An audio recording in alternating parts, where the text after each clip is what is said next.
condiciones. Y finalmente haremos todo un ejercicio de mostrarles lo que hemos hecho desde Agrosavia y de la mano de NICA en relación a la introducción de materiales resistentes y su evaluación en diferentes condiciones.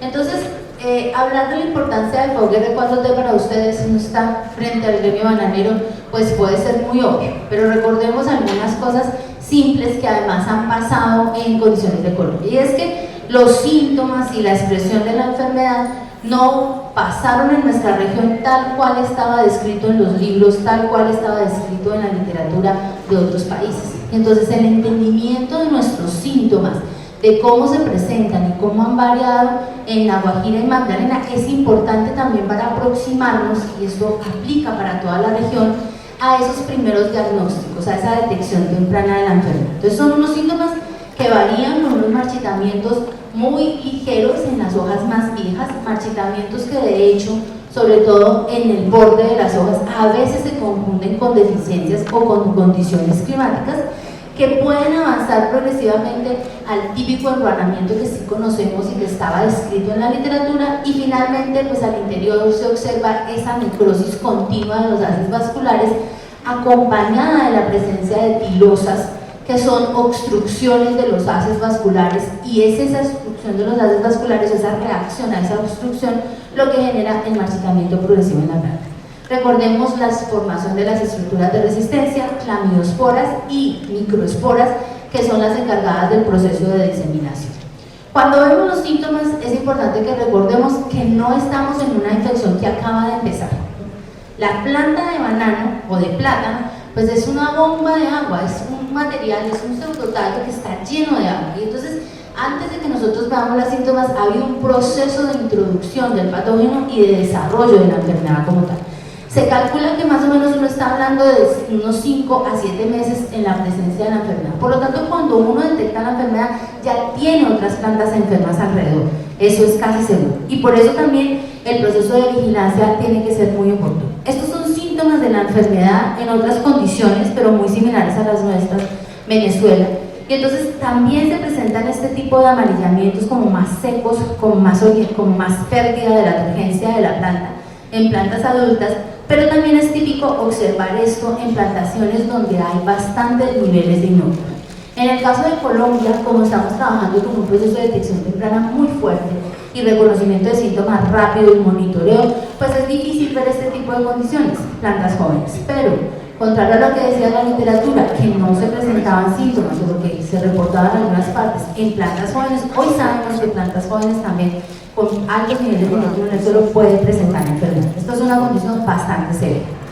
Es un viejo conocido, FOG R4T ya nos había dado una lección Fusarium con FOG R1. Estos son síntomas en Gros Michel en zona cafetera. Y quiero que los presento para que recordemos que el patógeno de alguna manera ya lo conocíamos, muy similar en términos de los síntomas internos, un poco diferente en términos de los síntomas externos, un marchitamiento menos severo y menos enruanamiento de las hojas, pero un patógeno con el que llevamos conviviendo, por ejemplo, en la zona cafetera muchísimos años, y que se ha logrado mantener a partir de la rotación de los cultivos, pero también del manejo integrado y de la convergencia con cultivos de café y otros materiales de plátano y banano.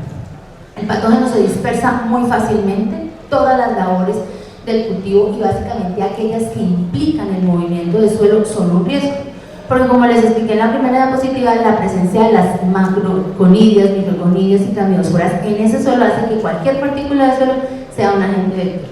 Y por eso entonces, digamos que todas las labores nos facilitan la dispersión, y por eso muchas de las acciones están orientadas a evitar la entrada del suelo a fincas que estén libres o a regiones que estén libres. Afortunadamente no se ha descrito transmisión en la fruta, ya se sabe que llega hasta el pedúnculo incluso, pero afortunadamente no en la fruta, y eso hace que no tengamos problemas afortunadamente en comercialización. Pero ¿por qué se presenta una enfermedad? Entonces muchos de ustedes son agrónomos seguramente, ¿sí? O tienen formación en sanidad vegetal, y cuando hace muchos años, cuando uno le empezaban a enseñar los principios de la sanidad o la fitopatología, le decían que para que hubiese una enfermedad se debía dar las condiciones de un hospedante susceptible, un patógeno virulento y unas condiciones climáticas favorables, es decir, la última base de esta gráfica o de esta pirámide. Digamos que eso sigue siendo así, pero las interacciones hoy sabemos que son mucho más complejas y van a depender de toda una patobiota, es decir, de todos los microorganismos malos, por decirlo de alguna manera, o patógenos que están en ese ambiente y que pueden afectar a la planta, y también de las interacciones positivas o negativas con plantas, con otros organismos, con microorganismos benéficos. El entendimiento hoy de las enfermedades y además con un constante cambio climático, pues es diferente y nos implica grandes retos. Es decir, que no hay una bala de plata para manejar la enfermedad. Esa es una frase de nuestro compañero y asesora Miguel Dita. Pero sí hay un montón de estrategias que se pueden aplicar, sobre todo cuando ya tenemos la enfermedad y hay que empezar a controlarla. Entonces, los pilares para el manejo de la enfermedad, y ayer el doctor Kema los mencionaba de otra manera, pero son estos mismos, van pasando por los niveles de acuerdo a la presencia de la enfermedad. Entonces, si usted no tiene la enfermedad, pues debe trabajar en exclusión.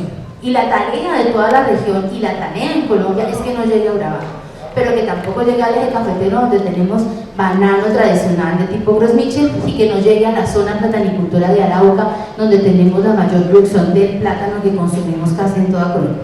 La exclusión. Cuando ya lo tenemos, pues hay que controlar el número, es decir, todas las acciones orientadas a la detección oportuna, a la erradicación de plantas y al manejo. Y finalmente vienen las dos pilares más viejos, cuando ya el problema está, cuando ya no se habla de un solo foco, sino que tenemos varios focos en la zona, que es en este caso las condiciones que tenemos en La Guajira, pero que también tenemos en Perú y que también tenemos en Venezuela. Pues hay que hablar inevitablemente de manejo y un énfasis a control biológico y un énfasis a uso de materiales resistentes. Los materiales resistentes, ayer nos daban muy buenas noticias. El doctor Eli Gallat nos decía que ya los materiales están listos, sin embargo los materiales van a entrar a un proceso de evaluación. Y cuando nosotros hicimos ese primer barrido de que habría materiales resistentes, hoy yo me atrevería a decir que disponibles como tal, materiales resistentes, totalmente resistentes, una resistencia igual a cables, no existe. Y por lo tanto, pues sigue siendo para nosotros vital integrar estrategias de manejo. Entonces, voy a mostrarles en cada uno de esos pilares cuáles han sido los resultados de investigación más relevantes de los últimos años, haciendo énfasis en la información nueva que tenemos. Entonces, en exclusión estamos haciendo un esfuerzo muy grande con el Instituto Colombiano Agropecuario, y acá toda la agenda es con el instituto, ¿no? Este es un patógeno cuarentanario, entonces todas las acciones que hacemos en Colombia están regidas y reguladas por contener el patógeno y prevenir el riesgo de dispersión, es decir, van de la mano de nuestro Instituto Colombiano Agropecuario. Y una de las primeras cosas que hemos estado revisando es cómo están funcionando nuestros puestos de control, cómo está funcionando la bioseguridad, si es efectiva o no. Hemos hecho varios ejercicios ya en 2 años, estos son los resultados que muestro en la tabla en la parte de abajo, en el 2020 y en el 2022. Monitoreamos cómo estaban los esquemas de bioseguridad en la finca, es decir, cómo están funcionando los pediluvios en fincas afectadas. ¿Qué pasa? ¿El patógeno sale de ahí o no sale? Hemos tomado muestras en 9 fincas en La Guajira, en 5 en Magdalena, para un total de 562 muestras en este año 2020. Este año estas 5 fincas de Magdalena no estaban afectadas, hay que hacer la claridad, mientras que en el convenio ya 11, esto se ha hecho a partir de convenios con el instituto, muestramos una de las fincas que estaba cuarentenada. Entonces 8 fincas de La Guajira y una en Magdalena, para un total de 264 muestras. ¿Por qué bajamos el número? Porque precisamos o aumentamos nuestro nivel y nuestra capacidad de detección. Cada una de estas muestras se repite 3 veces, es decir, se siembran medios de cultivo y se analiza las colonias que crecen de esas muestras que tomamos. El muestreo se hace a partir de frotis de las botas cuando entran al pediluvio y cuando salen, o sea, hay 2 momentos. Llevamos ese hisopo o ese copito, lo llevamos al laboratorio, sembramos el líquido que queda en ese copito, sembramos también aguas de los pediluvios, lo llevamos a una incubación y apenas crece el inóculo, hacemos colon y PCR, es decir, hacemos una PCR para detectar foco de recuerdo. Afortunadamente no lo hemos detectado. Es decir, que nuestros esquemas de bioseguridad en las fincas están funcionando. El patógeno no está saliendo por la puerta de la finca y eso es un buen dato, pero entonces hay que preguntarnos por dónde es que está saliendo, ¿cierto? Hicimos también lo propio con los esquemas de bioseguridad que tienen los gremios, en este caso los puestos de lavado, tanto en Magdalena como Antioquia. Procesamos en el 2020 391 muestras y en el 2022 588, un proceso muy similar. Aquí básicamente hemos hecho frotis de las llantas, cogemos y raspamos el copito en la llanta, llevamos la muestra al laboratorio, hacemos PCR. Nuevamente, no se está moviendo el patógeno por nuestras carreteras, estamos tranquilos de que no hay grandes cantidades de suelo infectado moviéndose por allí. Y este último año hicimos un esfuerzo también en muestrear los sistemas de bioseguridad específicos de la ONPF, es decir, los puestos de control que están en cada una de las zonas de Niqueo, Cordovita, Sevillano, El Tigre, que están localizados en toda esta región Caribe, protegiendo el sector. Y analizamos las unidades formadoras de colonia, que son estos datos que ustedes ven aquí. ¿Qué es una unidad formadora de colonia? Cuando uno siembra en una caja PET en medio de cultivo, crecen unos pequeños punticos. Cada puntico es una unidad formadora de colonia, es decir, un punto o una conidria del patógeno que creció. ¿Qué observamos? Que definitivamente cuando cogemos muestra de los guardabarros siempre tenemos mayores cantidades de posibilidades o de unidades formadoras de colonia. Después del lavado o después de la desinfección siempre vamos a tener menos cantidad de suelo y por lo tanto menos cantidad de unidades formadoras de colonia. De hecho, la primera base se hace con terrones como tal que se logran coger del guardabarros, mientras que las segundas dos siembras se hacen a partir de ya los brotes. Entonces, sí sirve el lavado, sí sirve la desinfección y además todo esto lo hemos probado también por PCR y no hemos encontrado FOGR4T. Cuando yo presento esos datos siempre digo, y entonces por dónde se está moviendo el patógeno, ¿cierto? Si es que se nos movió.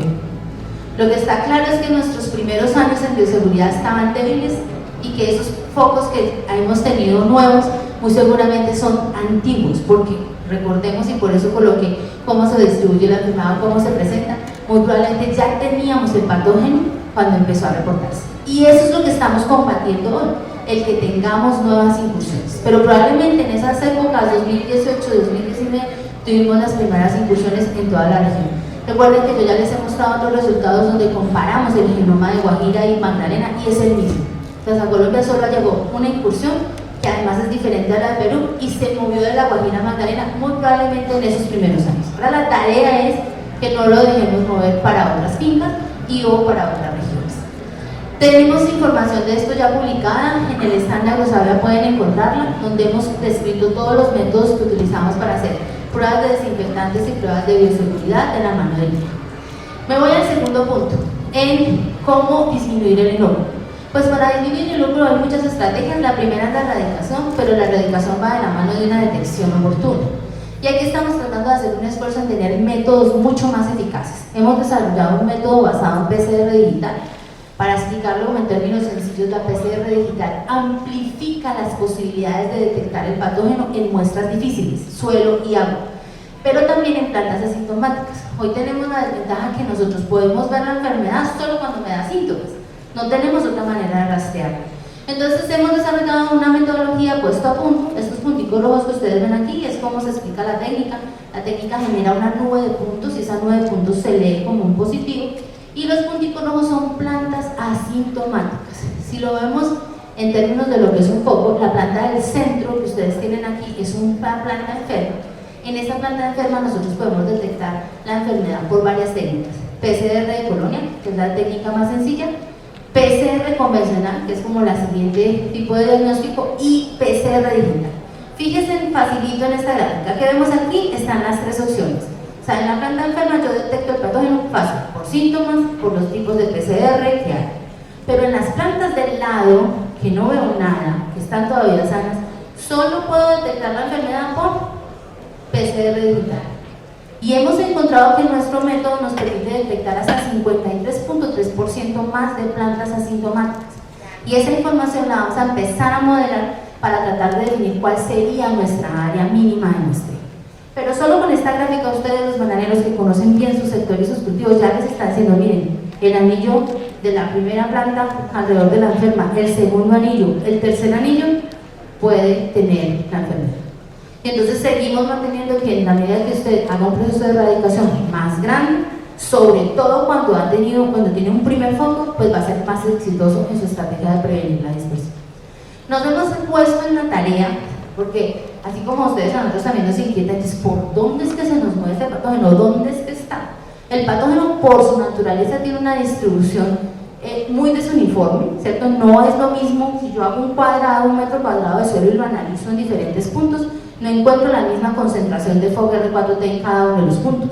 Por eso es que las pruebas de resistencia se deben hacer con inoculación controlada, porque la siembra en una plantación, a pesar de que tenga FOC, no me garantiza que el punto donde está la planta esté afectado.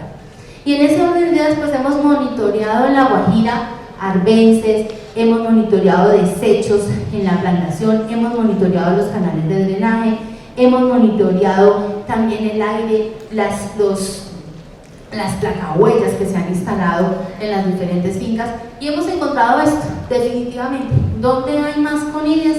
Cuando están adyacentes a un foco. Entonces nuestra prevención en los focos tiene que ser más alta. Más fuera del foco no hay tantas conillas, es decir, no hay tantas unidades formadoras de colonia. Aquí estamos todavía en la tarea de saber de estas que nosotros encontramos cercanas, cuántas son de FOC R4T, porque FOC o Fusarium, pues hay muchos Fusarium lamentales que uno también puede detectar, pero eso ya nos está dando un dato de los esquemas de control y dispersión. Y por eso es que se explica que nosotros tengamos, cuando tenemos parcelas afectadas o fincas afectadas, que los focos se van presentando alrededor o cerca a los focos. Entonces, tarea para los que no tenemos el problema todavía, que evitar a toda costa que llegue el patógeno allí, pero también hay que, cuando se da un foco, ser lo más restrictivos en el manejo de ese foco. Hemos analizado cómo se desarrolla la enfermedad en cada una de las fincas. Esto es lo que llamamos los fitopatólogos tasa de desarrollo de la enfermedad, y vean cómo a través de los años las fincas varían. ¿En qué función está variando? En el manejo que se hace y en las condiciones internas de la finca. Y hemos hecho también estudios epidemiológicos para determinar cuáles son los factores asociados a esa dispersión.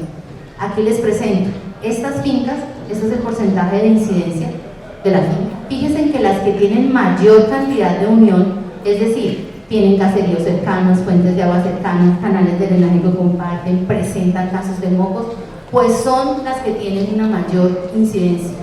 Estas que tienen más baja incidencia comparten las mismas condiciones, pero entonces como tienen menor incidencia, allí el patógeno se ha dispersado menos. Y bueno, ahí tenemos algunos casos aislados que están explicados también por la posición geográfica. Entonces, definitivamente, epidemiológicamente tenemos que evitar todas esas interacciones que ayudan a la dispersión del patógeno.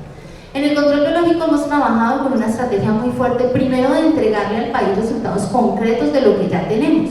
Entonces evaluamos 9 productos que están en el mercado, que tienen registro ICA, que ya habían sido incluso registrados para Fusarium y que sabíamos que podían tener un potencial, incluso los productos que están utilizando ustedes. Esta gráfica se las he mostrado en otras ocasiones, vemos cómo hay inhibición del patógeno, todos los tratamientos a base de tricoderma, este es el patógeno, la barra roja, los verdes son tricoderma, los amarillos bacilos subtiles o otros bacilos. Todos los tratamientos de tricoderma reducen el crecimiento del patógeno. El patógeno es este chiquito que ven aquí, miren cómo el tricoderma no lo deja crecer, miren cómo las bacterias no lo dejan crecer. Entonces, funciona, listo, funciona en caja PET. Hicimos ensayos en condiciones controladas de vivero, esto lo hemos repetido ya 4 veces, con diferentes esquemas de tratamiento, preparación de las plantas, o sea, biofortificación y aplicaciones también después, antes y después de inocular, solo una muestra.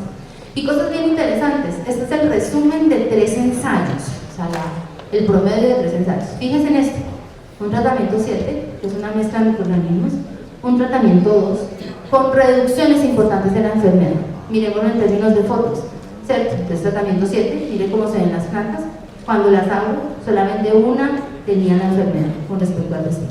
En el tratamiento 2 se ven solo una muy enferma, esta otra, al interior sí había más plantas enfermas. Entonces, ojo, el control biológico, como todos los controles, porque el químico también no es así, no va a curar el 100% de las plantas, ¿sí? Pero me va a causar un efecto de prevención. Y si unimos eso a lo que les hablé de dispersión, pues tienes menos inóculo presente y más posibilidades de controlar el patógeno como tal.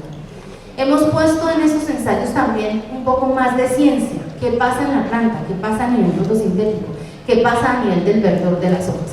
Y definitivamente pues hay un efecto en reducir el verdor y por eso se causa marchitamiento o hay disminución de la fotosíntesis. Nos fuimos y dijimos, listo, ese fue nuestro modelo con R1, vamos a hacerlo con R4. Nos fue súper bien. Pensábamos que iban a tener peor efecto y no. Los controladores biológicos que funcionaron para R1 funcionaron también muy bien para FOG R4. Los probamos en campo y fíjense en los resultados. Este es el experimento 1 con barras verdes, el experimento azul, experimento 2 con barras azules, 2 tipos de evaluar o mirar el crecimiento de la enfermedad. Pues área bajo la curva o crecimiento lateral. Miren este tratamiento, es impresionante, ¿no? En condiciones de la guajira. Es decir, que una aplicación de los microorganismos nos ayuda. Ahora le mostrará mi compañero en la siguiente parte de la presentación que el manejo de variedades resistentes implica también, o tolerantes, implica un concepto de integración de diferentes manejos culturales o biológicos. Lo mismo las fotografías lo muestran aquí, los tratamientos son exitosos. Tuvimos un aumento de la eficacia frente a TR4, o sea, funcionó mejor en TR4 nuestros microorganismos, lo que nos da buenas señales. Hemos hecho también un barrido en las zonas afectadas, porque no solamente podemos confiarnos de aquellos organismos que están registrados, sino que también queremos ver a nivel de bioprospección qué tenemos en nuestras fincas. Siempre se ha sabido que cuando un patógeno se enfrenta a, digamos que a un medio, allí se desarrollan microorganismos que pueden ser sus antagonistas. Entonces hemos hecho bioprospección, muestreamos en zonas afectadas y tenemos alrededor de unos 50 aislamientos de hongos y bacterias con cosas bien interesantes como estas. Esto es control de inhibición, es decir, se inhibe el crecimiento de FOXR4T. En este momento varios de estos ya los hemos probado a nivel de vivero con algunas cosas interesantes y nos sirve también el modelo de F1 para poder revisar. Con esto terminaría yo la primera parte de control biológico y ahorita vamos a hablar de manejo desde factores predisponentes y desde modelos de dispersión o modelos para identificar el riesgo de dispersión de FOXR4T.